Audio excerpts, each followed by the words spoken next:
What happened to Pablo Escobar's deadliest hitman? I don't know. You tell me. You here to see. Let's get into the video. Make sure to like, comment, and subscribe. Pablo Escobar, aka The Boss, is thought to be the biggest drug trafficker the world has ever seen. It is estimated that at one point, Pablo Escobar was responsible for 80% of all the cocaine being smuggled over the world. At the height of his power, the cocaine lord of Colombia was smuggling 15 tons, or nearly $500 million worth of cocaine into the US every day. Along with his massive drug empire, Pablo Escobar also had a ruthless... You know, when I think about it, Pablo Escobar is the reason why a lot of y'all family members is the way they is, bro. I'm telling you, bro. Coked out, bro. That's why your uncle like that, bro. Full of serial killers. These men killed for Pablo and were loyal to him and no one else. They were called sicarios, and the most famous of these were Popeye, La Cuica, and Blackie.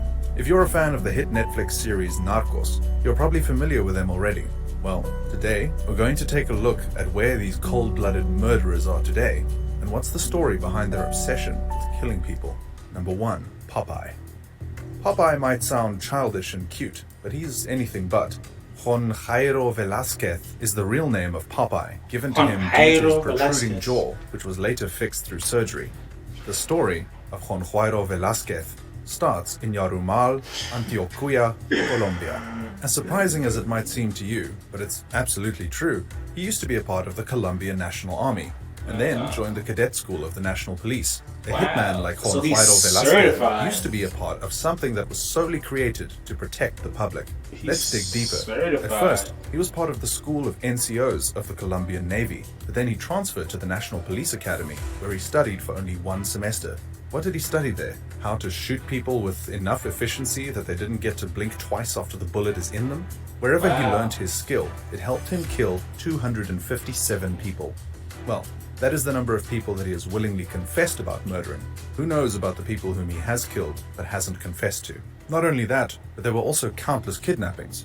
Like, kidnapping common citizens and normal people is one thing, but the guy actually kidnapped the candidate for mayorship, Francisco Santos. Not only him, he also kidnapped and murdered Carlos Mauro Hoyos and several other famous politicians. And he's walking free? So we guess it's safe to say that no matter how rich or influential you are, is he walking free? All it takes is a bullet from Escobar's hitman.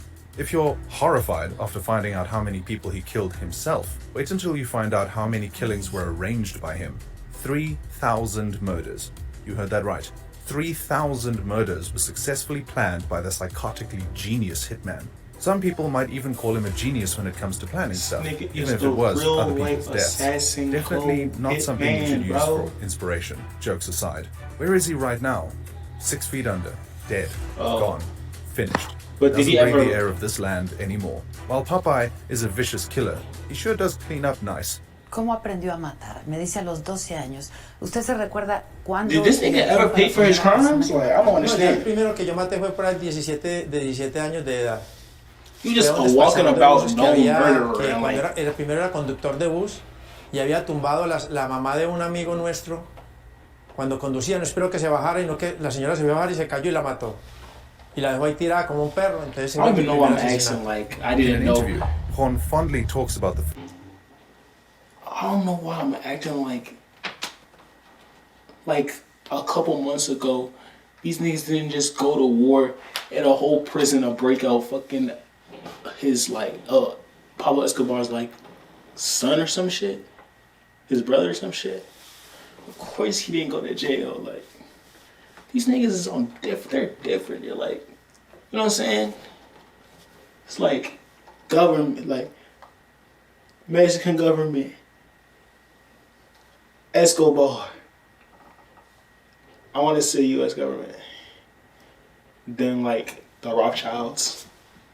First time he killed, he reveals he bagged his first kill at 17. At that young age, Juan was driven by a sense of righteousness as he killed a bus driver who was responsible for the death of a close friend's mother. Later on in the interview, he reminisced about the first time he ran into Pablo. Believe it or not, Juan used to work for Pablo's mistress. When she left the country, Juan went knocking on Pablo's door, looking for a job, and the rest was history. From 1992 to 2014, he served in prison, and received a Okay. sentence of 30 years. Murder, extortion, terrorism, drug trafficking. Okay. He got out in 2014, however, was sent back to prison after he was arrested for extortion once again.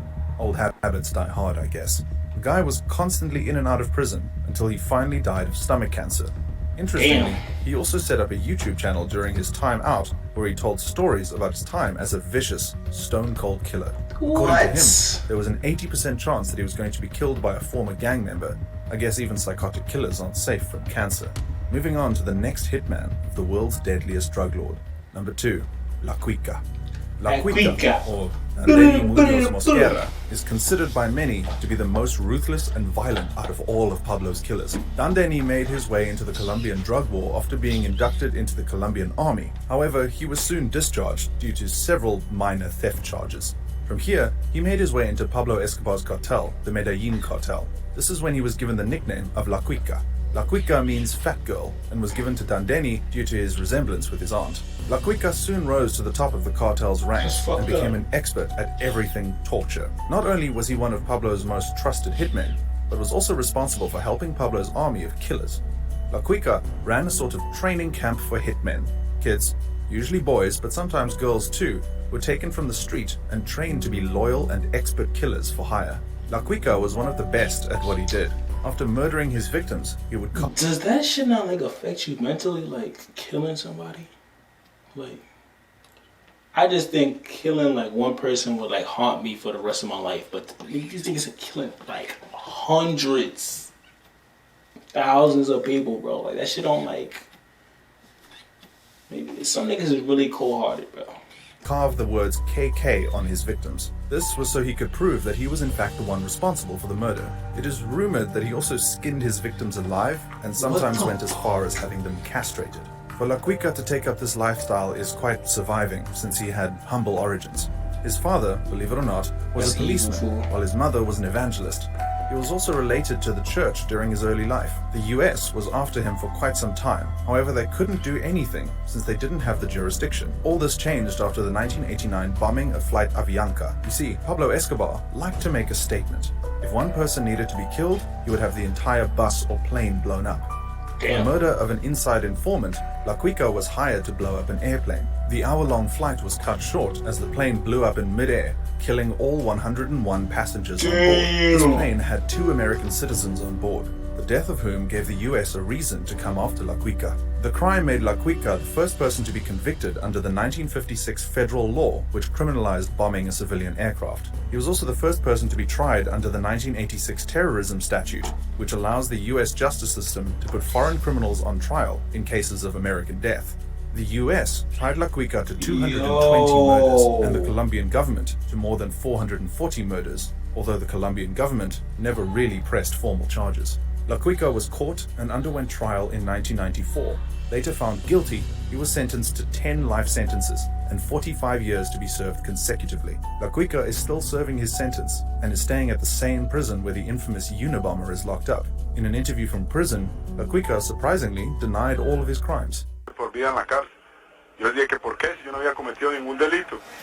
Y ellos dijeron que no les importaba, que no les que It's si yo too late, ayudaba Brody. a mi familia para It's acá too me late, daban Brody. dinero. Pero que si no les ayudaba me iban a condenar a cadena perpetua o me iban a matar en la silla eléctrica. Y me condenaron a cadena perpetua y buscaron testigos falsos, gente que yo nunca había visto en mi vida y con esos testimonios me condenaron. Ellos no tienen ninguna prueba contra mí porque yo no cometí esos crímenes. Number 3. Nelson Hernandez. Nelson Hernandez also goes by the name Blackie and was born in Colombia. This nickname was given to him because of his African descent. Being a close associate and partner of Pablo, he was one of his most trusted associates. For the longest time, he even worked as a guard and a hitman for the ruthless drug lord. Nelson was widely known for being a bully. But Did they Pablo make him trusted him black enough in the to show? hang out with him and feel comfortable knowing that they are right where you need to be. Nelson was famous for assassinating and murdering people. He would do what Escobar asked him to without thinking twice, which it turned out wasn't exactly the best approach. Under Escobar's employment, Nelson kidnapped Felix They made Gallardo, Blackie Miguel black. Angel, and Isabela Batista in Cali, and brought them to his boss's estate in Medellin. He helped Pablo out of 1 or 2 sticky situations by attacking Colombian judges and setting fire to all the evidence they had against him. Pablo was really pulling the strings on Nelson, as he had him kill cartel boss playing a different Tito game, Morgada. bro. Blackie was most important to Escobar when he carried out the 1993 Bogota shipping center bombing. planting 220 pounds of C4 plastic explosives in a car parked in a downtown shopping center. As a result of the bombing, over 20 people were left dead and almost 70 were wounded. Feeling guilty over what he did, Hernandez apologized to God while watching television footage of the aftermath of the attacks. Kids, women, and innocent people were killed, and it was then that Hernandez started sensing that maybe Escobar was going crazy. Scared, he lied about seeing his wife, Maria Henao, and their daughter Manuela in a hotel window in order to prevent Escobar from forcing him to stay put until he saw them. However, he was arrested by police as he left the payphone, and he was interrogated by the DEA. Rather than be hanged for the bombing, he gave Agent Javier Peña and Agent Steve Murphy details on Juan Diego Diaz, leading to the search block raid on Monte Cassino. As of right now, no one knows where Blackie really is, and it's assumed he's alive and well in the Witness Protection Program. Yeah, because he told. Anyway, that was all for today's video. You think the Netflix show told the entire truth about Escobar and his sicarios? Click this video to find out what they were hiding from. I feel like that's the Don't forget best to way subscribe out to of our that channel. life. I feel like that's the best way out of that life anyways. Like, it's either you end up dead or you fucking end up in jail. Like Lil Quaker, or you end up like Popeye, or you end up like Blackie in Witness Protection. I think he got the best end of the stick, personally, even though it's like dishonorable.